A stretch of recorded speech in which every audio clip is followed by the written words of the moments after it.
যে ইসলাম সবচেয়ে নারীদের সম্মান করছে, আর অথচ পশ্চিমারা বা যারা ইসলাম বিদ্বেষী তারা নারীদেরকে ভোগের পণ্য হিসেবে ব্যবহার করছে।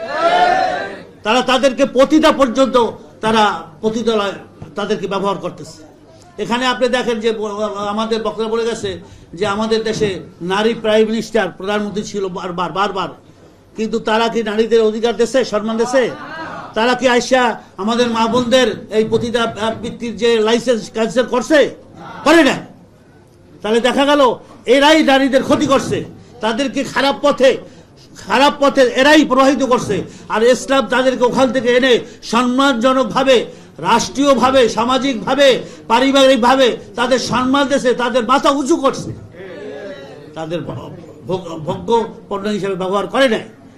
আমরা সেইটাই চাই। ইসলামী আন্দোলন বাংলাদেশ, আমরা সেই রসুলের আদর্শ, রসুলের রং, রসুল